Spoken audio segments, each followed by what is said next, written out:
O Corinthians acaba de chegar a 8 patrocinadores e em seu uniforme. Vídeo de hoje do canal do Nicola te conta quanto o Timão fatura com todos esses acordos comerciais e te atualiza também sobre Vitor Roque no Palmeiras. Barcelona se tornou o grande responsável pela chance de um negócio ainda acontecer nessa janela de transferências. Te atualizo ainda sobre o Vasco, que decidiu entrar em recuperação judicial. Já o Flamengo tem esperança de contar com Pedro antes da data prevista.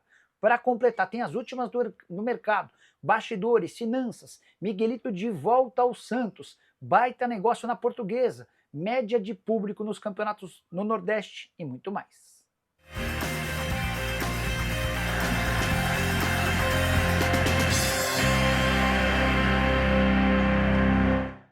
Fala aí pessoal, sou Jorge Nicola, bem-vindos a mais um vídeo do canal. Sem perder tempo, só pedir para deixar like, se inscrever no canal e ativar as notificações. Bora começar o vídeo com aquele tradicional giro de notícias, ou melhor, bora te atualizar sobre a média de público dos campeonatos estaduais no Nordeste. Você tem alguma mínima ideia de qual estadual tem levado mais gente aos estádios? Acertou quem citou o Campeonato Baiano, com uma média de público de 5.434 torcedores.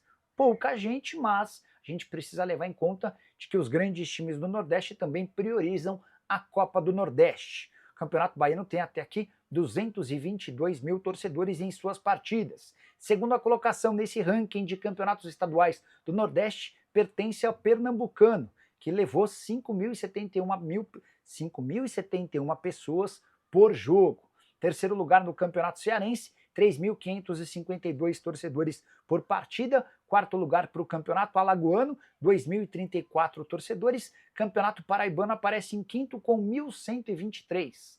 Sexto lugar para o Campeonato Sergipano, 1.075. Campeonato Potiguar abaixo das 1.000 pessoas, 995 por jogo. Campeonato Piauiense em oitavo com 634. E aquele cujo público é o pior dentre esses citados, Campeonato Maranhense, na nona colocação, com 600 pessoas por jogo. Levantamento feito pelo pessoal do Senhor Gol. Hora de falar sobre o Cruzeiro, que pode repatriar um goleiro formado em sua base. Eu me refiro a Gabriel, hoje com 32 anos de idade. O torcedor cruzeirense mais antigo vai se lembrar do atleta formado nas categorias inferiores e vendido por Milan. Ele ainda se manteve no futebol italiano e em outros clubes menores, até que decidiu voltar ao Brasil. Na temporada passada, quando pertencia ao Curitiba, foi emprestado ao Juventude e fez seu melhor campeonato brasileiro. Titular absoluto, peça indispensável, voltou para o Coxa e acabou sendo vendido pro Vitória, negociação de apenas 160 mil euros. Gabriel jogou 4 partidas nesse ano pelo Vitória, mas acabou perdendo espaço. Ele não é mais o titular. Diante desse cenário, o Cruzeiro entrou em contato e está em tratativas. A informação sobre o interesse da Raposa foi divulgada pelo pessoal da Itatiaia. A ideia é encontrar um substituto, um reserva à altura para o Cássio. Cássio que foi contratado do Corinthians, mas tem jogado menos do que aquilo que eu imaginava. Só para complementar, importante dizer que o Cruzeiro ainda busca um ponta-direita, além de outras posições. A contratação do Gabriel tem o aval de Leonardo Jardim. Bora falar agora sobre um baita negócio para Portuguesa.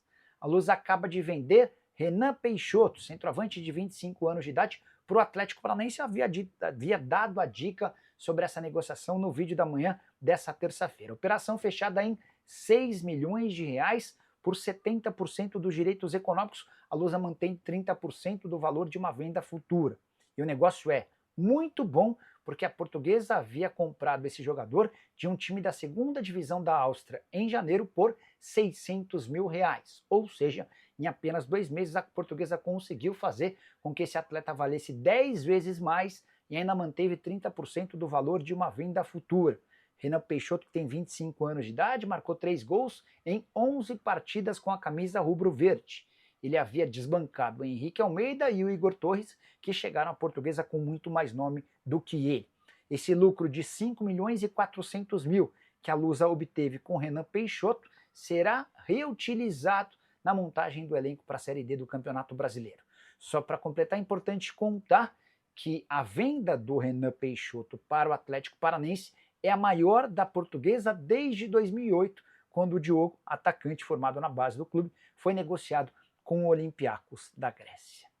Hora de falar sobre Miguelito, meio atacante boliviano que pertence ao Santos, tinha negociações avançadas para jogar no Dynamo Kiev, mas o atleta voltou a treinar com o Santos. Tudo por causa de questões burocráticas que o impediram de se acertar ou de ser registrado pelo Dynamo Kiev. Você sabe que a Ucrânia está em guerra com a Rússia, até por isso ele não conseguiu assinar um contrato com o time ucraniano. Ele só teria essa autorização para assinatura do contrato depois da obtenção de um passaporte, ou melhor, de um visto ucraniano. Só que ele não conseguiu nem sequer desembarcar na Ucrânia, o aeroporto de Kiev segue fechado.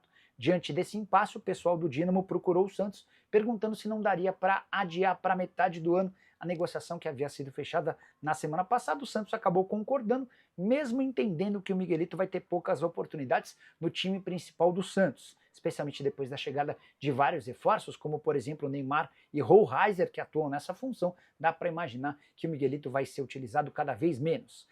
Tem mais um concorrente para a vaga do Miguelito. Zé Rafael, que se recupera de uma cirurgia na coluna, foi registrado nas últimas horas no boletim informativo diário, já com a camisa do Santos, mais uma opção interessante para o meio-campo do Peixe. Até por isso tem crescido a especulação de que João Schmidt não fica no Santos, jogador que já foi inclusive elogiado em outros tempos pelo Neymar, mas que perdeu espaço desde a chegada de Pedro Caixinha. Preciso te explicar agora sobre a recuperação judicial no Vasco. O Vasco vinha, desde que foi comprado pela 777, seguindo o regime centralizado de execuções. Como é que funciona essa questão?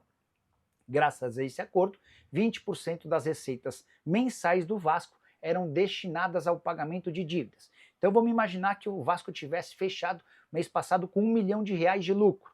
R$200 mil seriam destinados ao pagamento das dívidas e o restante seria utilizado pelo Vasco. A avaliação do Pedrinho é de que o regime centralizado de execuções não funcionou com o Cruz Maltino. A dívida, quando o Vasco foi comprado pela 777, era de R$700 milhões. Hoje, a dívida gira na casa de R$1 bilhão e 400 milhões, apesar desse repasse de 20%. A grande questão está atrelada aos juros, que lá atrás eram de 6% e subiram para 13%. Então o Vasco vai pegando dinheiro para pagar, mas o juro é muito maior e a dívida só aumenta. Diante desse cenário, nessa segunda-feira, o Cruz Maltino solicitou à Justiça um pedido de recuperação judicial, que, se aprovado, vai permitir ao Cruz Maltino deixar de ter bloqueios judiciais que vão impedir que a grana entre. A partir daí, com a aprovação da Justiça, o Vasco procura os credores para tentar chegar a acordos de pagamento dessas pendências. Só para completar, Cruz Maltino que enfrenta o Flamengo nas semifinais do Campeonato Carioca nos 2 próximos sábados. Hora de falar sobre a volta de Pedro ao Flamengo, que deve acontecer antes do previsto. Centroavante que havia se machucado em setembro do ano passado, vestindo a camisa da seleção brasileira, período de recuperação de 8 a 10 meses. No melhor dos cenários, Pedro voltaria aos campos no mês de maio, no pior, no mês de junho. Mas nessa terça-feira o Pedro voltou a trabalhar com bola dentro de campo, ainda não com todos os companheiros, sem quaisquer restrições, mas fazendo parte de um processo antecipado de retorno aos campos. Os exercícios de coordenação, passes, dribles e até de chutes a gol. Foi essa a rotina do Pedro nessa terça-feira. Antes ele já havia feito um trabalho de mobilidade e força acompanhado de fisioterapeutas. O Fernando Sasaki, que trabalha no Flamengo, chegou a falar sobre essa recuperação do Pedro, abre aspas, ainda há muito trabalho pela frente, mas a expectativa é das melhores. Pedro, que é de longe o principal centroavante do elenco do Flamengo e um dos principais do país, não à toa, o Felipe Luiz já deixou bem claro que quando ele estiver à disposição, criará um esquema em torno do Pedro para que o Flamengo se aproveite da qualidade desse atleta. Só para fechar sobre o rubro-negro, o Flamengo negocia a rescisão de contrato com o Pablo, que esteve emprestado ao Botafogo na temporada passada, não deu certo, voltou ao Flamengo, tem treinado à parte. Há também relatos que vêm do pessoal do Flamengo dando conta de que o Pablo não parece nem se importar muito com a sua situação de alguém que é pouco protagonista, que ele tem mantido a rotina lá de treino sem reclamar nem nada, até por isso o Flamengo, incomodado, gostaria de rescindir seu contrato de forma antecipada. Hora de falar sobre o Corinthians. Quero te contar que o Timão já tem 8 patrocinadores espalhados por seu uniforme. E esses 8 parceiros garantem mais de 150 milhões de reais por temporada. A última das novidades, o Apgás, um aplicativo de gás que passa a estampar sua marca na região do tórax da camisa, região que nunca havia tido espaço comercial vendido.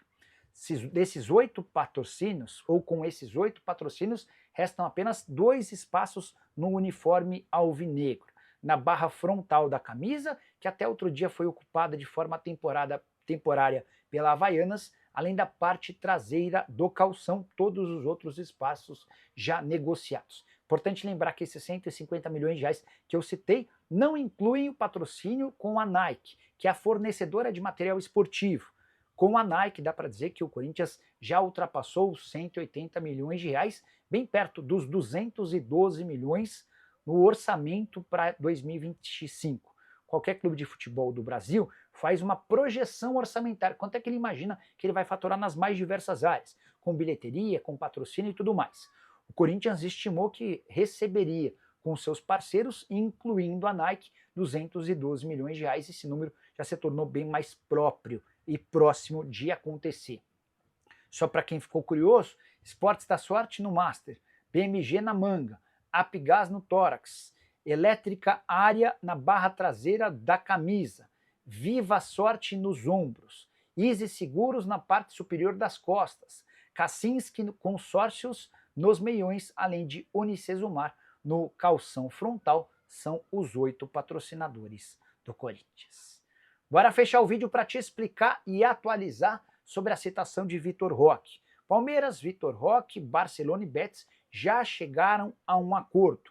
O negócio só não foi oficializado porque La Liga, responsável pelo Campeonato Espanhol, não autorizou a transferência. A justificativa é de que a janela na Espanha já está fechada. Dessa maneira, o Betis não poderia devolver o jogador para o Barcelona, o contrato dele não poderia ser rescindido para que ele fosse enviado para o Palmeiras. O Barcelona não aceitou o veto de La Liga e já procurou a FIFA, que autoriza esse tipo de negociações. A FIFA deu aval para que o Barcelona e o Betis seguissem adiante. E agora o Barcelona tenta convencer o Palmeiras a entrar nessa briga. A preocupação no Verdão é de uma punição no futuro. O Barcelona já lembrou que se essa punição vier, virá pro Barcelona. Mas com a autorização da FIFA, o Barcelona não parece muito preocupado. O segundo problema vem agora.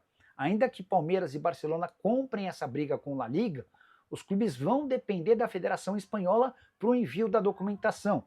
Tudo é feito da seguinte maneira: há a rescisão de contrato do Vitor Roque no Barcelona, esse contrato é enviado para a Federação Espanhola, que o envia para a CBF, para que o Palmeiras possa assinar. Se a Federação Espanhola não enviar os documentos até sexta-feira, quando se encerra o prazo de inscrições no Brasil, nada terá adiantado esse esforço do Palmeiras, do Barcelona e do Betis junto à FIFA. O Palmeiras ainda reluta com essa ideia, precisamos aguardar cenas dos próximos capítulos, embora vale a lembrança de que o Palmeiras já conseguiu fazer um negócio recente em termos parecidos. Perdão, só para lembrar, o jogador envolvido é o Pedro Lima, da base do Palmeiras. Ele estava emprestado ao Norwich da Inglaterra. Não vinha sendo muito utilizado e a janela no Brasil já estava fechada quando surgiu uma oferta do NK Osijek, time da Croácia. Com o aval da FIFA, o Palmeiras teve o jogador devolvido do Norwich e repassado para a equipe croata. O negócio foi fechado, inclusive o Pedro Lima tem atuado por lá. Você, na condição de dirigentes do Palmeiras, que fim tomaria nessa negociação? Você acha que Anderson Barros e Leila Pereira têm culpa no cartório nesse negócio ou não? Já usem o espaço para comentário para registrar suas opiniões. Só não esqueçam de deixar like, se inscrever no canal. A gente volta às 7. Tem programa do Nicola. Tchau!